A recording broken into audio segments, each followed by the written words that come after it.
오늘은 인류가 마주한 가장 풍요로운 빈곤, 그리고 가장 자유로운 구속에 대해 이야기해 보려 합니다.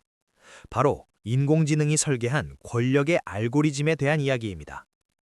우리는 지금 인류 역사상 가장 민주적인 기술이 가장 독재적인 권력을 낳는 역설의 시대에 살고 있습니다.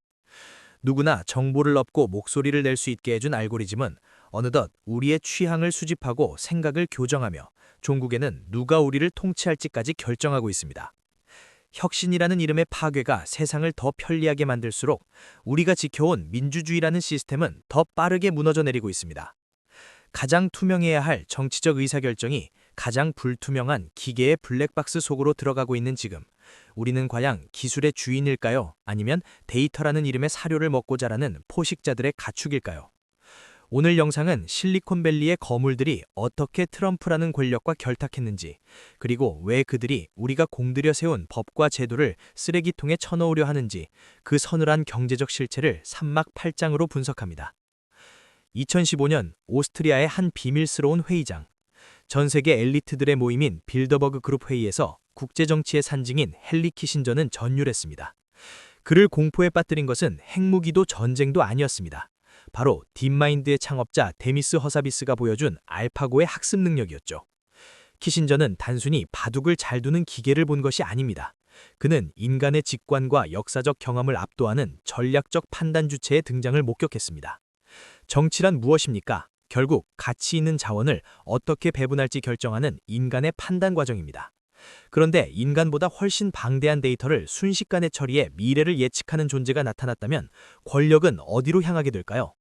키신저는 직감했습니다. 이제 정치는 인간의 영역을 벗어나 기계의 영역으로 편입될 것이며 이는 국제 질서의 근간을 뒤흔들 것이라는 사실을요. 그런데 여러분, 과연 키신저가 본 것이 단지 바둑반 위의 돌뿐이었을까요? 아니면 인간이 통제할 수 없는 새로운 신의 등장이었을까요? 키신저의 경고 이후 10년이 지난 지금, 우리는 판단의 외주화라는 기묘한 현상을 목격하고 있습니다. 정치는 더 이상 광장에서의 토론으로 결정되지 않습니다. 보이지 않는 곳에서 작동하는 알고리즘이 유권자의 분노를 조절하고 맞춤형 뉴스를 배달하며 표심을 조작합니다. 효율이라는 명목하에 인간의 고유 권한이었던 정책적 판단이 데이터 최적화라는 이름의 기계적 계산으로 대체되고 있습니다. 문제는 기계가 내린 결정에는 책임이 없다는 점입니다. 알고리즘이 특정 계층을 소외시키거나 사회적 갈등을 부추겨도 그 알고리즘을 설계한 포식자들은 기술적 오류라는 핑계 뒤로 숨어버립니다. 정치는 책임지는 예술이지만 알고리즘은 책임을 회피하는 기술입니다. 인간의 의사결정이 기계의 연산으로 치환되는 순간 민주주의의 핵심인 책임의 정치는 실종됩니다. 진정한 공포는 기계가 인간을 지배하는 것이 아니라 기계를 쥔 인간들이 기계 뒤에 숨어 무소불위의 권력을 휘두르는 것에서 시작됩니다. 이제 권력의 중심은 워싱턴 DC의 백악관이 아니라 실리콘밸리의 데이터 센터로 이동했습니다. 일론 머스크, 샘 올트먼, 마크 저커버그, 이들은 더 이상 세상을 이롭게 하려는 순수한 엔지니어가 아닙니다. 줄리아노 다엠폴리는 이들을 포식자라고 규정합니다. 이들은 기존의 질서와 규칙을 혁신을 방해하는 낡은 유산으로 취급합니다. 이들에게 중요한 것은 공공의 이익이 아니라 자신들의 기술적 영향력을 극대화하는 것입니다. 이들은 스스로 인류를 구원할 메시아로 포장하지만 그 내면에는 기존 시스템을 붕괴시키려는 파괴적 본능이 숨어 있습니다. 경제적 불평등이나 이민 문제 같은 복잡한 사회적 이슈를 해결하지 못하는 정치를 무능하다고 조롱하며 자신들의 기순이 그 자리를 대신해야 한다고 주장합니다. 이들은 국가라는 경계를 넘어 전 지구적인 지배력을 행사하는 새로운 형태의 군주가 되려 합니다. 그런데 이 오만한 포식자들이 자신들의 야욕을 실현하기 위해 선택한 파트너가 누구인지 아십니까? 포식자들에겐 민주주의는 너무 느리고 비효율적인 시스템입니다. 국회에서 법안을 심의하고 시민단체가 감시하며 법원이 규제하는 과정은 기술의 속도를 따라오지 못하는 장애물일 뿐이죠. 실리콘밸리의 가속주의자들은 일단 부수고 나중에 수습하라는 모토를 정치의 영역까지 확장하려 합니다. 이들에게 규제란 기술 발전을 가로막는 관료들의 횡포에 불과합니다. 따라서 이들은 민주적 절차를 우회하거나 무력화하는 방식을 택합니다. 자신들의 플랫폼을 통해 가짜뉴스를 확산하고 여론을 분열시키는 행위조차 기존 질서를 허물기 위한 정당한 파괴로 정당화합니다. 효율이 정의를 압도하고 속도가 절차를 무시하는 시대, 이들이 꿈꾸는 세상은 모두가 연결되어 있지만 그 누구도 보호받지 못하는 거대한 디지털 정글입니다. 2026년 현재 우리는 가장 충격적인 결탁을 목격하고 있습니다. 기존 질서를 혐오하는 포퓰리스트 트럼프와 기술로 세상을 재편하려는 테크 거물들의 만남입니다. 트럼프는 공포와 혼돈을 통해 권력을 유지하는 마키아벨리즘의 전형이며, 이는 테크 거물들이 추구하는 파괴적 혁신과 궤를 같이 합니다. 일론 머스크는 연방정부 효율화부서 도지를 맡아 연방정부를 개혁한다는 명분 아래 자신들의 사업에 방해되는 규제들을 철폐하고 있습니다. 트럼프는 빅테크에 투자에 환호하며 그들에게 법적 면죄부를 제공합니다. 이는 과거의 정경유착과는 차원이 다른 새로운 권력 카르텔입니다. 기술 권력과 정치 권력이 하나로 합쳐져 민주주의의 견제와 균형을 완전히 무너뜨리고 있는 것이죠. 과연 이 결탁의 끝에는 어떤 미래가 기다리고 있을까요? 가속주의자들은 AI 기술이 인리를 포스트 휴먼의 시대로 인도할 것이라고 장담합니다. 하지만 그들이 말하는 유토피아는 제동장치가 없는 기관차와 같습니다. 투명성과 질서라는 민주주의의 근간은 기술적 혼돈 속에서 빠르게 부식되고 있습니다.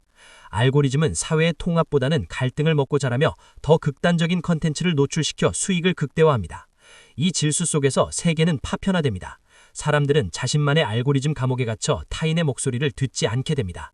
기술이 가져온 편리함의 대가는 바로 공동체의 붕괴입니다.